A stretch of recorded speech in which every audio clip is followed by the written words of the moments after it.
Hello दोस्तों, welcome to Disha classes. तो अपन पढ़ रहे थे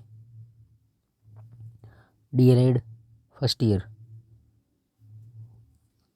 और भारतीय समाज और शिक्षा की जो बुक आती है वो, ठीक है। उसमें जो मेन इम्पोर्टेंट प्रश्न है वो अपन देख रहे थे।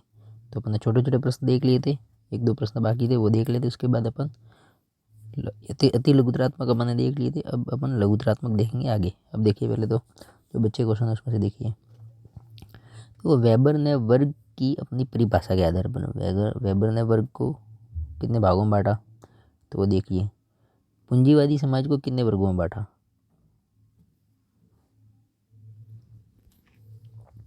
वेबर ने वर्ग की अपनी परिभाषा के आधार पर पूंजीवादी समाज को 4 भागों में बांटा, 4 वर्गों में विभाजित किया। देखिए, पहला है उच्च वर्ग। कौन सा? उच्च वर्ग। तो उच्च वर्ग में देखो क्या है, जिसमें वे लोग आते हैं जिनके स्वामित्व में उत्पादक संपत्ति है। यह वर्ग मार्क्स के बुर्जुआ यानी पूंजीवादी वर्ग के समान है, ठीक है। जो उच्च वर्ग है वो मार्क्स के पूंजीवादी वर्ग के समान है। तो पहला है उच्च वर्ग। वेबर ने वर्ग को 4 भागों में बांटा, उच्च वर्ग। दूसरा है सफ़ेद पोश श्रमिक।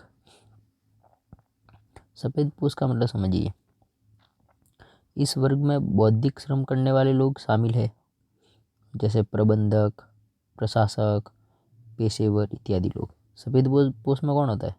जो बुद्धि से काम करते हैं, बौद्धिक श्रम करते हैं, ठीक है। मैनेजमेंट करने वाले प्रशासक है, पेशेवर लोग हैं इत्यादि लोग। फिर आगे अपन बात करते हैं, देखो लघु संपत्ति वाले। इस वर्ग में स्वरोजगार में लगे लोग आते हैं, जैसे छोटे दुकानदार, छोटे व्यापारी, डॉक्टर, वकील इत्यादि।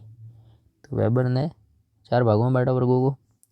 उच्च वर्ग सफ़ेद पोश श्रमिक, बौद्धिक काम करने वाले, लघु संपत्ति वाले, स्वरोजगार वाले, डॉक्टर वगैरह, वकील वगैरह, और शारीरिक श्रमिकों का वर्ग, ठीक है। ये लोग दिहाड़ी या वेतन के बदले अपना शारीरिक श्रम बेचते हैं, और श्रमिक वर्ग को वेबर ने इसी वर्ग में शामिल किया है। देखिए, अपन आगे स्टार्ट कर दें। आगे क्या क्या प्रश्न बोल रहा है। सामाजिक स्त्रीकरण का फ्राइड का सिद्धांत क्या है? फ्राइड का सिद्धांत है सामाजिक स्त्रीकरण के बारे में। तो ये सिद्धांत क्या दिए? फ्राइड ने सामाजिक स्त्रीकरण को ईद, ईगो तथा सुपर ईगो की धारणा के आधार पर स्पष्ट करने का प्रयास किया। फ्राइड ने सामाजिक स्त्रीकरण को ईद, ईगो तथा सुपर ईगो। फ्राइड के अनुसार ईद बच्चे को अचेतन रूप से किए गए व्यवहार में स्पष्ट होता है।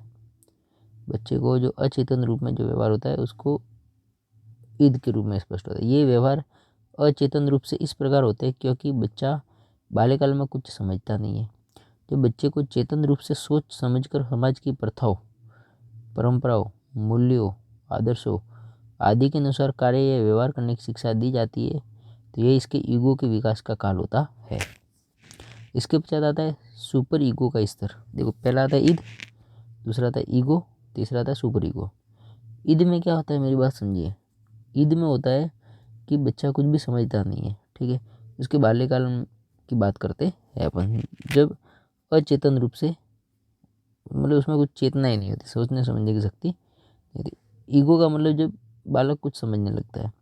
और सुपर ईगो में क्या होता है कि मन का ये भाग पूर्णतः नैतिक होता है। इस स्तर पर व्यक्ति सांस्कृतिक मूल्यों के अनुसार कार्य करता है, उसको जैसा ठीक लगे वैसा वो कार्य करता है। अब देखिए आगे, परिस्थिति किसे कहते हैं? देखिए समझिए, परिस्थिति रॉल्फ लिंटन के अनुसार, इनको याद रखना है, रॉल्फ लिंटन वगैरह ये, ठीक है। सामाजिक व्यवस्था के अंतर्गत किसी व्यक्ति को एक समय विशेष में जो स्थान प्राप्त होता है। भाई रॉल्फ लिंटन के अनुसार सामाजिक व्यवस्था के अंतर्गत किसी व्यक्ति को एक समय विशेष में कुछ स्थान प्राप्त होता है, कुछ उसका स्तर होता है, ठीक है। उसी को उस व्यक्ति की सामाजिक परिस्थिति कहते हैं, यानी इसको हैसियत भी बोल सकते हैं अपन, ठीक है, दर्जा। लैपियर ने अपनी पुस्तक ए थियरी ऑफ सोशल कंट्रोल में लिखा है, सामाजिक परिस्थिति सामान्यतः उस पद के रूप में समझी जाती है जो एक व्यक्ति समाज में प्राप्त किए हुए है। तो इसको अपन बोलते हैं सामाजिक परिस्थिति। ठीक है, उसकी समाज में हैसियत क्या है, उसका पद रुतबा क्या है, ये रॉल्फ लिटन बोलता है। ठीक है, ये समय विशेष में उसका स्थान होता है। ठीक है, आपके पास पैसा है तो पूछेंगे मेरे भाई कैसा है। जिस दिन आप दिवालिया हो जाओगे कोई नहीं पूछेगा। ठीक है, तो ये आपकी समय के हिसाब से आपका सम्मान नहीं है, ये आपके पद का सम्मान है, आपके परिस्थिति का सम्मान। अब देखिए इधर समझिए, भारतीय समाज में भाषाई विविधता के स्वरूप को स्पष्ट कीजिए। भारतीय समाज में भाषाई विविधता, भाषा के आधार पर विविधता है ना, इसके स्वरूप को स्पष्ट करना है। तो देखिए, भारतीय समाज में भाषाई विविधता, भारत बहुभाषा भाषी तथा बोलियों का देश है, ये सबको पता है। इसमें 100 कोस पर बोली भाषा में परिवर्तन हो जाता है। भारतीय समाज में बहुत सी भाषा बोली समझी व लिखी जाती है। भारतीय संविधान की 8वीं सूची में 18 भाषा अनुसूचित है। कुछ लोगों का मत है कि जनगणना कार्यकाल के अनुसार भारत में 18 नहीं अपितु लगभग 1632 1632 भाषाएं प्रचलित थी, इसलिए भारत बहुभाषी। किंतु ये सही नहीं है, वही 1632 भाषा थोड़ी। राजनीतिक या धार्मिक कारणों से जनगणना करते समय कई छोटे मोटे समुदायों को भाषाई जो एक दूसरे से पर्याप्त मेल खाती थी अलग अलग गिना गया। भाषा आधार पर छोटे मोटे समुदाय थे जिनकी लगभग भाषा लगभग थोड़ी बहुत एक दूसरे में मेल खाती, फिर भी इनको अलग अलग भाषा में गिना गया। दूसरी ओर क्या किया गया, भोजपुरी है, अवधी है, मैथिली है, बुंदेली आदि जैसी मुख्य भाषाओं को हिंदी भाषा के अंदर गिन लिया गया। वे तो अलग अलग है, फिर भी उत्तर भारत मुख्यतः हिंदी भाषी है, ऐसी मान्यता बताने के लिए आखिर कोई आधार तो बनाना ही था कि उत्तर जो भारत है वो हिंदी भाषी है, इसको अपने को साबित करना ही था। ठीक है, इसके लिए क्या किया उन्होंने, इन सबको भोजपुरी, अवधी, मैथिली, बुंदेली सबको एक ही भाषा हिंदी भाषा मान लिया गया। वस्तुतः जनगणना में राजनीतिक कारणों से बोलियों को भाषा मान लिया गया और भाषा कहलाने के अधिकारी भाषाओं को हिंदी का आश्रय लेकर नकार दिया।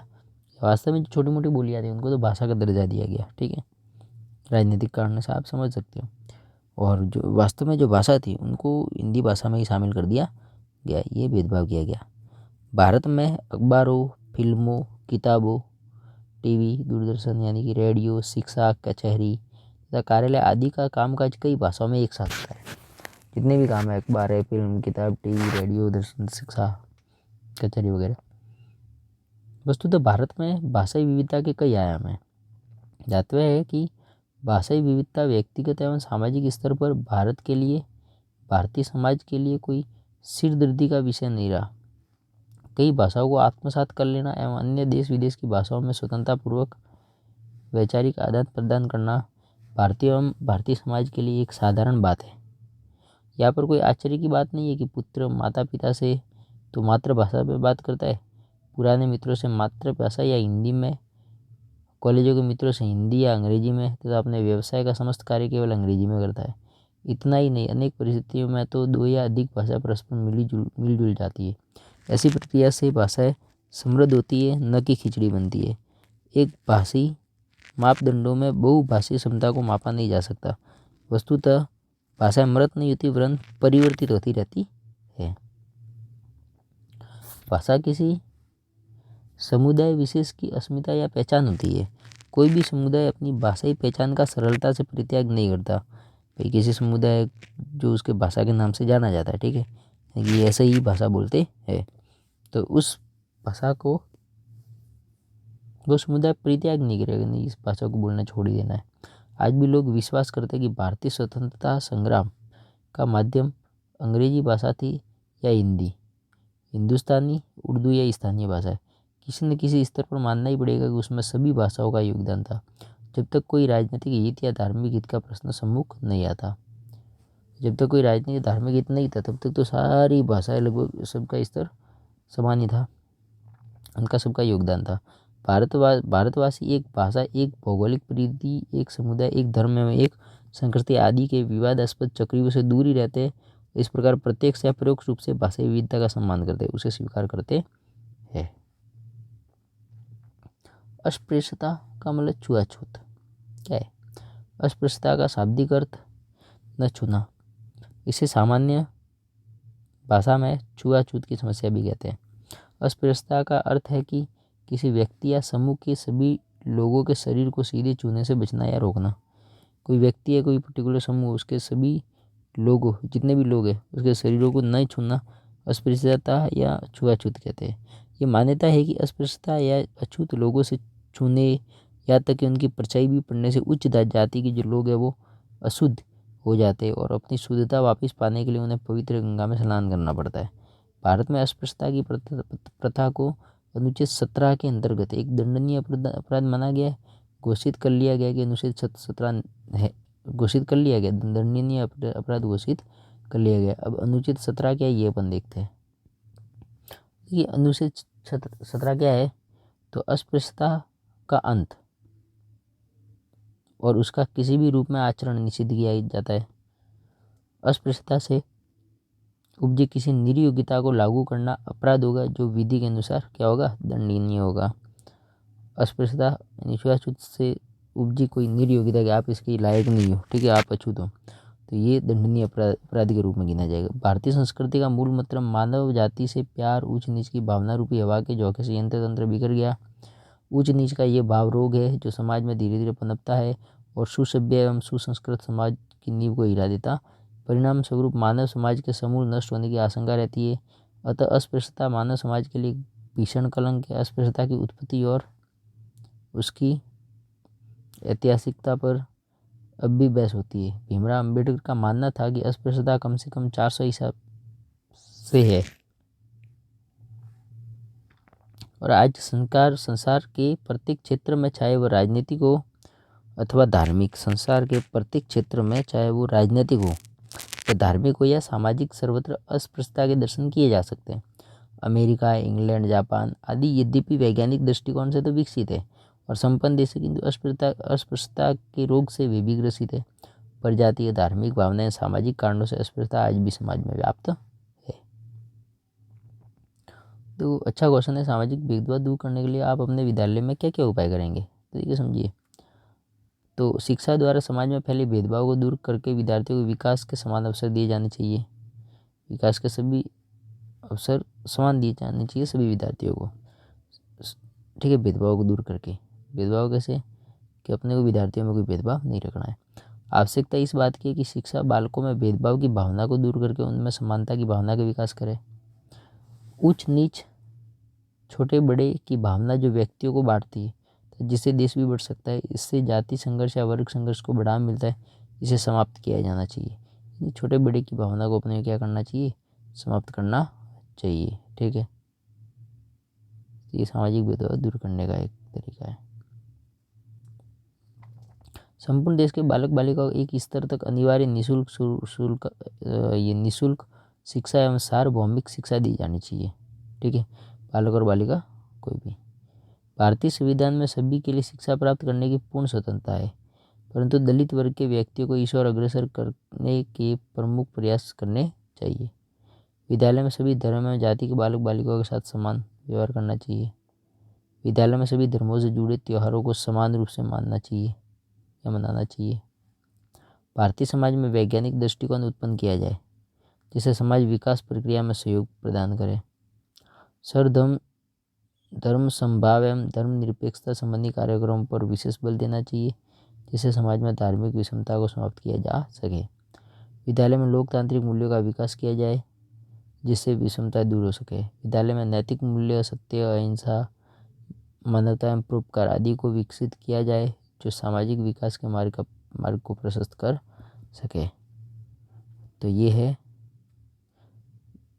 भेदभाव, सामाजिक भेदभाव को दूर करने के लिए अपने विद्यालय में कुछ अपने को ये उपाय करने चाहिए। फिर अपन नेक्स्ट प्रश्न है वो बाद में करते हैं, ठीक है। बहुत बढ़िया प्रश्न आने वाला है आगे भी। थैंक यू, धन्यवाद। लाइक, शेयर और सब्सक्राइब कर दो चैनल को भाई जल्दी से।